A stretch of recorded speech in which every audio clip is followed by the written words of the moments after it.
Introduction. The man who thought his way into partnership with Thomas Edison. Truly, thoughts are things, and powerful things at that, when they are mixed with definiteness of purpose, persistence, and a burning desire for their translation into riches or other material objects. A little more than 30 years ago, Edwin C. Barnes discovered how true it is that men really do think and grow rich. His discovery did not come about at one sitting. It came little by little, beginning with a burning desire to become a business associate of the great Edison. One of the chief characteristics of Barnes' desire was that it was definite.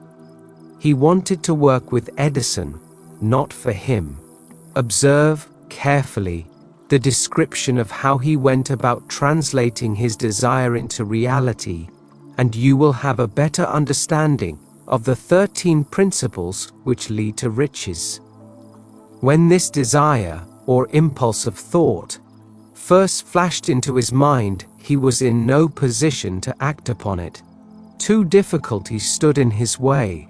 He did not know Mr. Edison, and he did not have enough money to pay his railroad fare to Orange, New Jersey.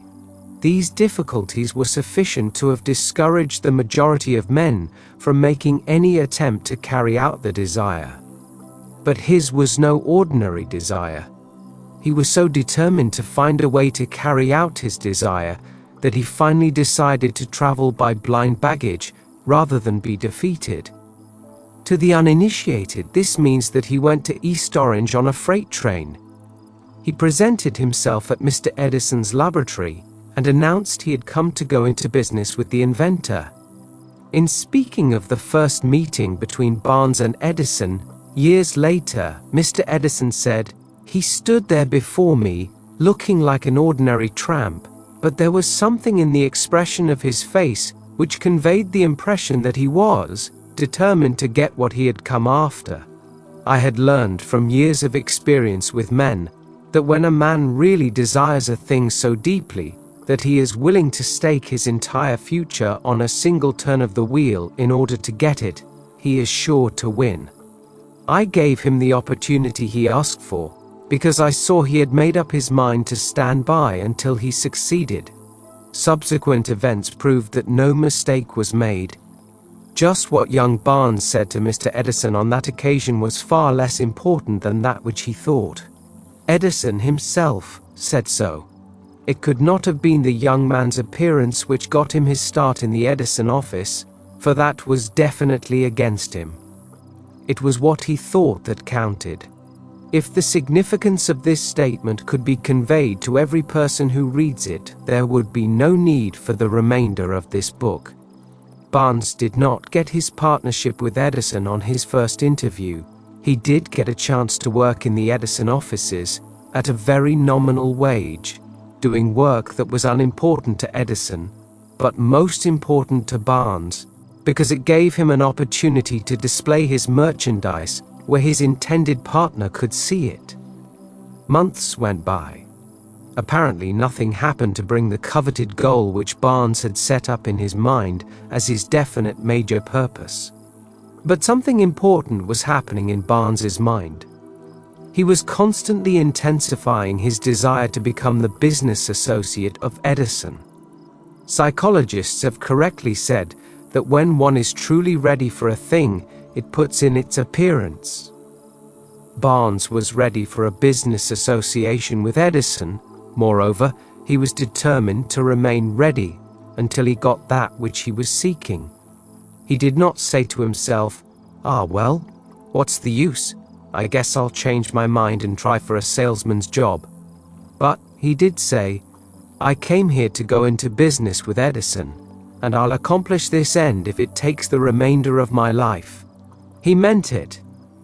What a different story men would have to tell if only they would adopt a definite purpose and stand by that purpose until it had time to become an all-consuming obsession. Maybe young Barnes did not know it at the time, but his bulldog determination, his persistence in standing back of a single desire, was destined to mow down all opposition, and bring him the opportunity he was seeking. When the opportunity came, it appeared in a different form, and from a different direction than Barnes had expected. That is one of the tricks of opportunity. It has a sly habit of slipping in by the back door, and often it comes disguised in the form of misfortune or temporary defeat. Perhaps this is why so many fail to recognize opportunity. Mr. Edison had just perfected a new office device, known at that time as the Edison dictating machine, now the Ediphone. His salesmen were not enthusiastic over the machine. They did not believe it could be sold without great effort. Barnes saw his opportunity. It had crawled in quietly, hidden in a queer-looking machine which interested no one but Barnes and the inventor. Barnes knew he could sell the Edison dictating machine. He suggested this to Edison and promptly got his chance. He did sell the machine. In fact, he sold it so successfully that Edison gave him a contract to distribute and market it all over the nation. Out of that business association grew the slogan, "Made by Edison and installed by Barnes." The business alliance has been in operation for more than 30 years. Out of it, Barnes has made himself rich in money, but he has done something infinitely greater. He has proved that one really may think and grow rich. How much actual cash that original desire of Barnes's has been worth to him, I have no way of knowing. Perhaps it has brought him $2 or $3 million, but the amount, whatever it is, becomes insignificant when compared with the greater asset he acquired in the form of definite knowledge that an intangible impulse of thought can be transmuted into its physical counterpart by the application of known principles. Barnes literally thought himself into a partnership with the great Edison. He thought himself into a fortune. He had nothing to start with except the capacity to know what he wanted and the determination to stand by that desire until he realized it. He had no money to begin with. He had but little education. He had no influence. But he did have initiative, faith, and the will to win. With these intangible forces, he made himself #1 man with the greatest inventor who ever lived. Now, let us look at a different situation and study a man who had plenty of tangible evidence of riches, but lost it, because he stopped 3 feet short of the goal he was seeking. 3 feet from gold. One of the most common causes of failure is the habit of quitting when one is overtaken by temporary defeat. Every person is guilty of this mistake at one time or another. An uncle of R.U. Darby was caught by the gold fever in the gold rush days and went west to dig and grow rich. He had never heard that more gold has been mined from the brains of men than has ever been taken from the earth. He staked a claim and went to work with pick and shovel. The going was hard, but his lust for gold was definite. After weeks of labor, he was rewarded by the discovery of the shining ore. He needed machinery to bring the ore to the surface. Quietly, he covered up the mine, retraced his footsteps to his home in Williamsburg, Maryland, told his relatives and a few neighbors of the strike. They got together money for the needed machinery, had it shipped. The uncle and Darby went back to work the mine. The first car of ore was mined and shipped to a smelter. The returns proved they had one of the richest mines in Colorado. A few more cars of that ore would clear the debts. Then would come the big killing in profits. Down went the drills. Up went the hopes of Darby and uncle. Then something happened. The vein of gold ore disappeared. They had come to the end of the rainbow, and the pot of gold was no longer there. They drilled on, desperately trying to pick up the vein again, all to no avail. Finally, they decided to quit. They sold the machinery to a junk man for a few $100s and took the train back home. Some junk men are dumb, but not this one. He called in a mining engineer to look at the mine and do a little calculating. The engineer advised that the project had failed because the owners were not familiar with fault lines. His calculations showed that the vein would be found just 3 feet from where the Darbys had stopped drilling. That is exactly where it was found. The junk man took millions of dollars in ore from the mine because he knew enough to seek expert counsel before giving up. Most of the money which went into the machinery was procured through the efforts of R.U. Darby, who was then a very young man. The money came from his relatives and neighbors because of their faith in him. He paid back every dollar of it, although he was years in doing so. Long afterward, Mr. Darby recouped his loss many times over, when he made the discovery that desire can be transmuted into gold. The discovery came after he went into the business of selling life insurance. Remembering that he lost a huge fortune because he stopped 3 feet from gold, Darby profited by the experience in his chosen work, by the simple method of saying to himself, "I stopped 3 feet from gold, but I will never stop because men say no when I ask them to buy insurance." Darby is one of a small group of fewer than 50 men who sell more than $1 million in life insurance annually. He owes his stickability to the lesson he learned from his quitability in the gold mining business. Before success comes in any man's life, he is sure to meet with much temporary defeat, and perhaps some failure. When defeat overtakes a man, the easiest and most logical thing to do is to quit. That is exactly what the majority of men do. More than 500 of the most successful men this country has ever known told the author their greatest success came just one step beyond the point at which defeat had overtaken them. Failure is a trickster, with a keen sense of irony and cunning. It takes great delight in tripping one when success is almost within reach. A 50-cent lesson in persistence. Shortly after Mr. Darby received his degree from the University of Hard Knocks and had decided to profit by his experience in the gold mining business, he had the good fortune to be present on an occasion that proved to him that no does not necessarily mean no.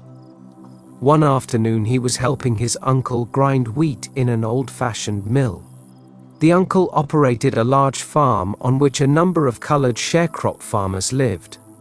Quietly, the door was opened, and a small colored child, the daughter of a tenant, walked in and took her place near the door. The uncle looked up, saw the child, and barked at her roughly, "What do you want?" Meekly, the child replied, "My mammy say send her 50 cents. "I'll not do it," the uncle retorted. "Now you run on home."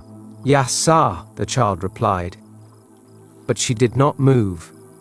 The uncle went ahead with his work, so busily engaged that he did not pay enough attention to the child to observe that she did not leave. When he looked up and saw her still standing there, he yelled at her, "I told you to go on home. Now go or I'll take a switch to you." The little girl said yes, sir, but she did not budge an inch. The uncle dropped a sack of grain he was about to pour into the mill hopper, picked up a barrel stave, and started toward the child with an expression on his face that indicated trouble. Darby held his breath. He was certain he was about to witness a murder. He knew his uncle had a fierce temper. He knew that colored children were not supposed to defy white people in that part of the country.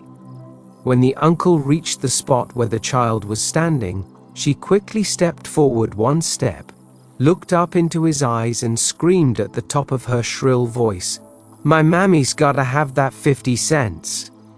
The uncle stopped, looked at her for a minute, then slowly laid the barrel stave on the floor, put his hand in his pocket, took out $50 and gave it to her.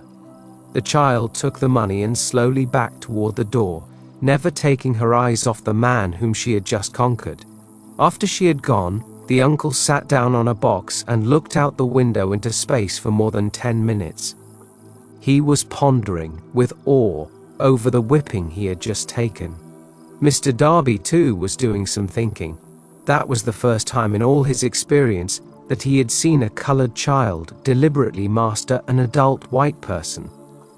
How did she do it? What happened to his uncle that caused him to lose his fierceness and become as docile as a lamb? What strange power did this child use that made her master over her superior?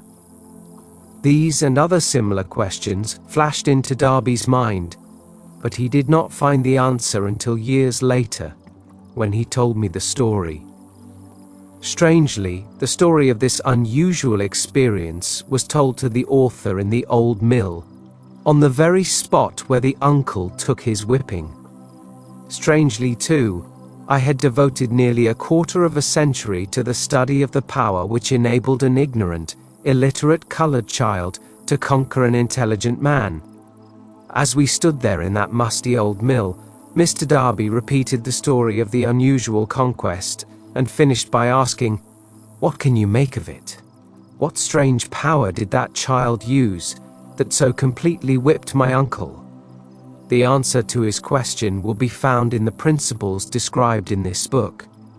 The answer is full and complete. It contains details and instructions sufficient to enable anyone to understand and apply the same force which the little child accidentally stumbled upon.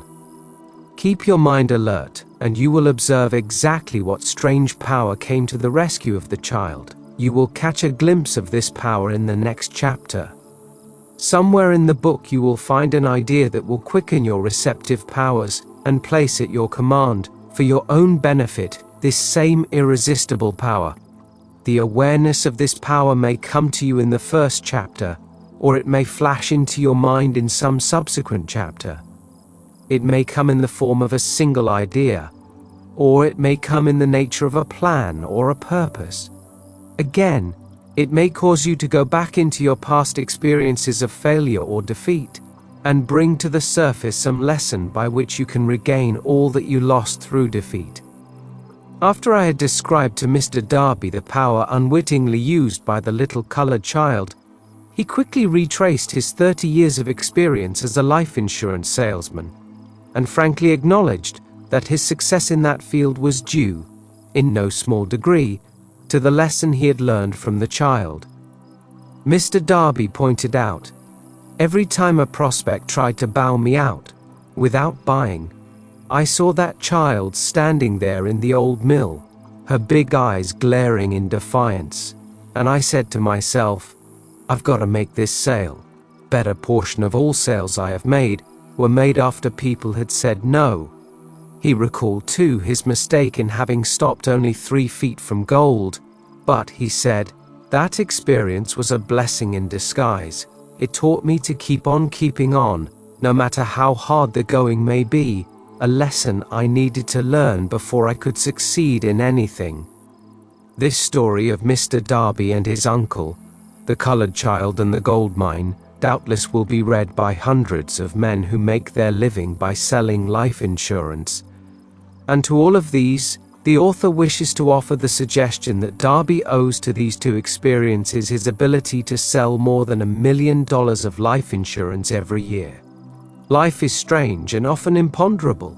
Both the successes and the failures have their roots in simple experiences. Mr. Darby's experiences were commonplace and simple enough, yet they held the answer to his destiny in life, therefore they were as important to him as life itself. He profited by these 2 dramatic experiences because he analyzed them and found the lesson they taught. But what of the man who has neither the time nor the inclination to study failure in search of knowledge that may lead to success? Where and how is he to learn the art of converting defeat into stepping stones to opportunity? In answer to these questions, this book was written. The answer called for a description of 13 principles, but remember, as you read, the answer you may be seeking to the questions which have caused you to ponder over the strangeness of life may be found in your own mind, through some idea, plan, or purpose, which may spring into your mind as you read. One sound idea is all that one needs to achieve success.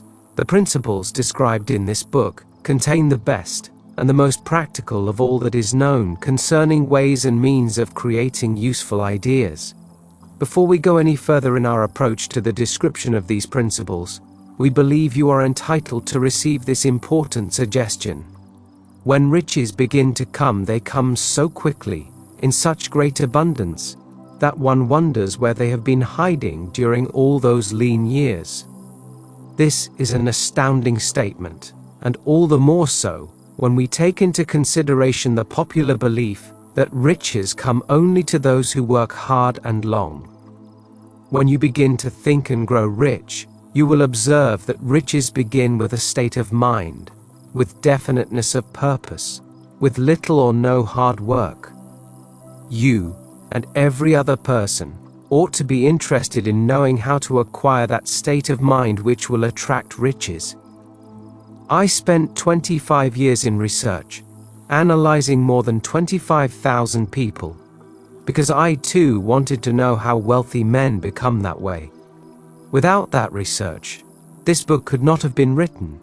Here take notice of a very significant truth, viz., the business depression started in 1929 and continued on to an all-time record of destruction until sometime after President Roosevelt entered office. Then the depression began to fade into nothingness. Just as an electrician in a theater raises the light so gradually that darkness is transmuted into light before you realize it, so did the spell of fear in the minds of the people gradually fade away and become faith. Observe very closely. As soon as you master the principles of this philosophy and begin to follow the instructions for applying those principles, your financial status will begin to improve, and everything you touch will begin to transmute itself into an asset for your benefit. Impossible? Not at all. One of the main weaknesses of mankind is the average man's familiarity with the word impossible. He knows all the rules which will not work. He knows all the things which cannot be done. This book was written for those who seek the rules which have made others successful and are willing to stake everything on those rules. A great many years ago I purchased a fine dictionary. The first thing I did with it was to turn to the word impossible and neatly clip it out of the book. That would not be an unwise thing for you to do.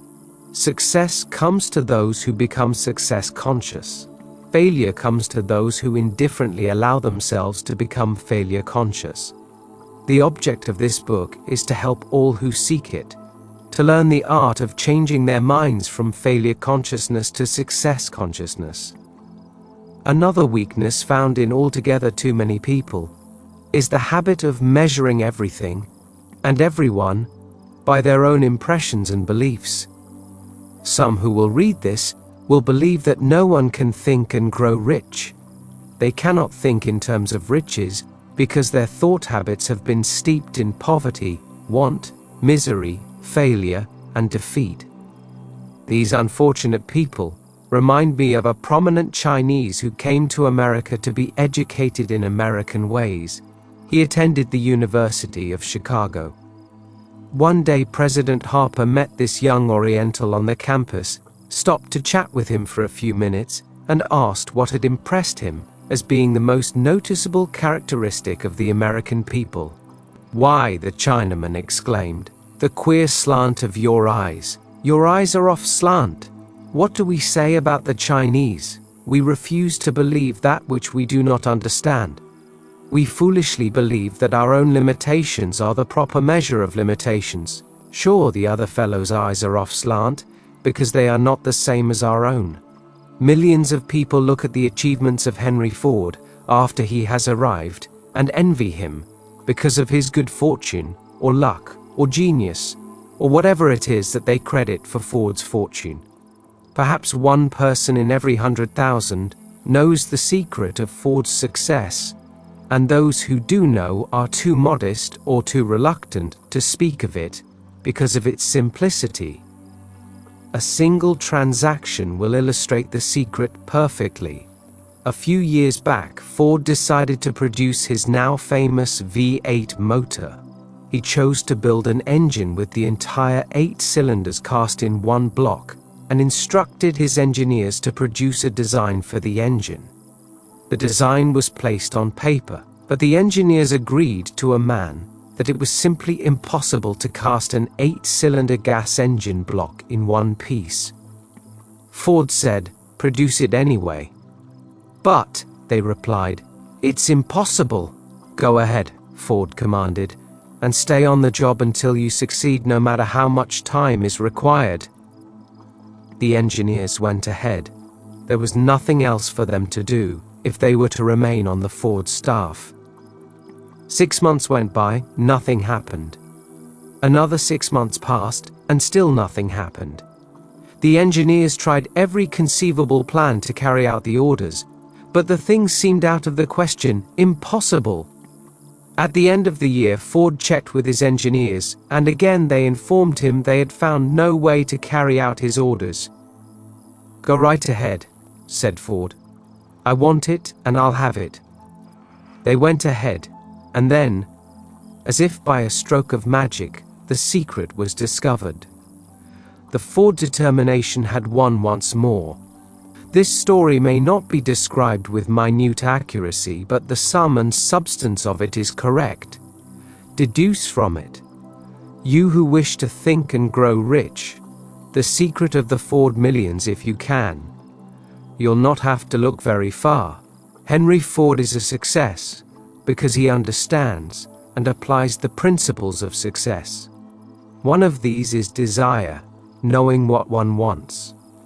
Remember this Ford story as you read, and pick out the lines in which the secret of his stupendous achievement have been described. If you can do this, if you can lay your finger on the particular group of principles which made Henry Ford rich, you can equal his achievements in almost any calling for which you are suited. You are the master of your fate, the captain of your soul, because when Henley wrote the prophetic lines, "I am the master of my fate, I am the captain of my soul," he should have informed us that we are the masters of our fate, the captains of our souls, because we have the power to control our thoughts. He should have told us that the ether in which this little earth floats, in which we move and have our being, is a form of energy moving at an inconceivably high rate of vibration, and that the ether is filled with a form of universal power which adapts itself to the nature of the thoughts we hold in our minds and influences us in natural ways to transmute our thoughts into their physical equivalent. If the poet had told us of this great truth, we would know why it is that we are the masters of our fate, the captains of our souls.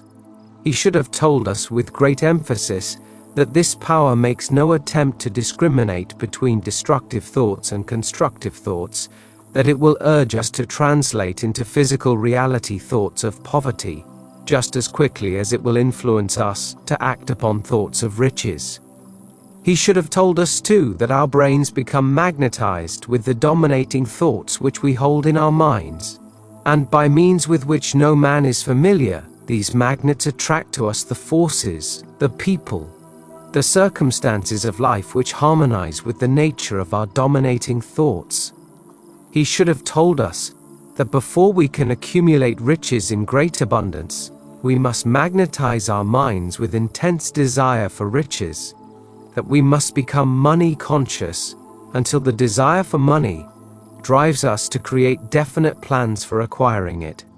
But being a poet and not a philosopher, Henley contented himself by stating a great truth in poetic form, leaving those who followed him to interpret the philosophical meaning of his lines. Little by little, the truth has unfolded itself, until it now appears certain that the principles described in this book hold the secret of mastery over our economic fate. We are now ready to examine the first of these principles. Maintain a spirit of open-mindedness, and remember as you read, they are the invention of no one man. The principles were gathered from the life experiences of more than 500 men who actually accumulated riches in huge amounts. Men who began in poverty, with but little education, without influence. The principles worked for these men. You can put them to work for your own enduring benefit. You will find it easy, not hard to do. Before you read the next chapter, I want you to know that it conveys factual information which might easily change your entire financial destiny, as it has so definitely brought changes of stupendous proportions to two people described. I want you to know also that the relationship between these two men and myself is such that I could have taken no liberties with the facts, even if I had wished to do so. One of them has been my closest personal friend for almost 25 years. The other is my own son. The unusual success of these two men, success which they generously accredit to the principle described in the next chapter, more than justifies this personal reference as a means of emphasizing the far-flung power of this principle. Almost 15 years ago, I delivered the commencement address at Salem College, Salem, West Virginia. I emphasized the principle described in the next chapter with so much intensity that one of the members of the graduating class definitely appropriated it and made it a part of his own philosophy. The young man is now a member of Congress and an important factor in the present administration. Just before this book went to the publisher, he wrote me a letter in which he so clearly stated his opinion of the principle outlined in the next chapter that I have chosen to publish his letter as an introduction to that chapter. It gives you an idea of the rewards to come. My dear Napoleon, my service as a member of Congress having given me an insight into the problems of men and women, I am writing to offer a suggestion which may become helpful to thousands of worthy people. With apologies, I must state that the suggestion, if acted upon, will mean several years of labor and responsibility for you. But I am enheartened to make the suggestion, because I know your great love for rendering useful service. In 1922, you delivered the commencement address at Salem College, when I was a member of the graduating class. In that address, you planted in my mind an idea which has been responsible for the opportunity I now have to serve the people of my state, and will be responsible, in a very large measure, for whatever success I may have in the future. The suggestion I have in mind is that you put into a book the sum and substance of the address you delivered at Salem College, and in that way give the people of America an opportunity to profit by your many years of experience and association with the men who, by their greatness, have made America the richest nation on earth. I recall, as though it were yesterday, the marvelous description you gave of the method by which Henry Ford, with but little schooling, without a dollar, with no influential friends, rose to great heights. I made up my mind then, even before you had finished your speech, that I would make a place for myself, no matter how many difficulties I had to surmount. Thousands of young people will finish their schooling this year, and within the next few years, every one of them will be seeking just such a message of practical encouragement as the one I received from you. They will want to know where to turn, what to do, to get started in life. You can tell them, because you have helped to solve the problems of so many people. If there is any possible way that you can afford to render so great a service, may I offer the suggestion that you include with every book one of your personal analysis charts, in order that the purchaser of the book may have the benefit of a complete self-inventory, indicating, as you indicated to me years ago, exactly what is standing in the way of success. Such a service as this, providing the readers of your book with a complete, unbiased picture of their faults and their virtues, would mean to them the difference between success and failure. The service would be priceless. Millions of people are now facing the problem of staging a comeback because of the depression, and I speak from personal experience when I say I know these earnest people would welcome the opportunity to tell you their problems and to receive your suggestions for the solution. You know the problems of those who face the necessity of beginning all over again. There are thousands of people in America today who would like to know how they can convert ideas into money, people who must start at scratch, without finances, and recoup their losses. If anyone can help them, you can. If you publish the book, I would like to own the first copy that comes from the press, personally autographed by you. With best wishes, believe me.